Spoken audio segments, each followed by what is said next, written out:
ಕಾವೇರಿ ನದಿ ನೀರು ಬಿಡುವ ಆದೇಶ ರಾಜ್ಯ ಸರ್ಕಾರಕ್ಕೆ ದೊಡ್ಡ ತಲೆನೋವಾಗಿತ್ತು. ಸಿಡಬ್ಲ್ಯೂಆರ್ಸಿ ಹಾಗೂ ಸಿಡಬ್ಲ್ಯೂಎಂಎ ಕೊಟ್ಟಿರುವಂತಹ ಆದೇಶ ಇದೆಯಲ್ಲ, ಇದು ಸರ್ಕಾರಕ್ಕೆ ಬಿಸಿ ತಟ್ಟುವಂತ ಎಲ್ಲ ಸಾಧ್ಯತೆಗಳು ಕೂಡ ಹೆಚ್ಚಾಗಿತ್ತು.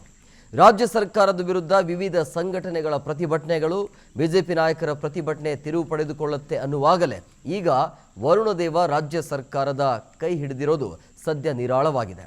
ಸಭೆಯಾದ ಬಳಿಕ ಮಾತನಾಡಿದ ಬಸವರಾಜ ಬೊಮ್ಮಾಯಿ ಸರ್ಕಾರದ ವಿರುದ್ಧ ಚಾಟಿ ಬೀಸೋದನ್ನ ಮರೆಯಲಿಲ್ಲ. ಅಂದರೆ ನಿನ್ನೆ ಮೊನ್ನೆ ಚೆನ್ನಾಗಿ ಮಳೆ ಆಗಿದೆ, ಇದು ತಾತ್ಕಾಲಿಕವಾಗಿದೆ, ಆದರೆ ರೈತರಿಗೆ ನೀರು ಕೊಡುವ ವಿಚಾರ ಆಗಿದೆ.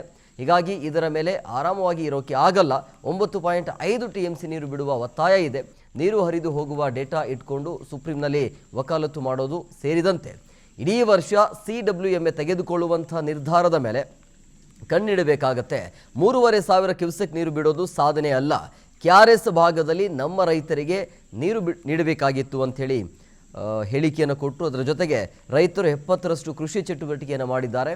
ಈಗ ನಷ್ಟ ಆಗಿದೆಯಲ್ಲ, ಅದಕ್ಕೆ ಪರಿಹಾರವನ್ನು ಯಾರು ಕೊಡ್ತಾರೆ ಅಂಥೇಳಿ ಸರ್ಕಾರದ ವಿರುದ್ಧ ವಾಗ್ದಾಳಿ ನಡೆಸಿದರು.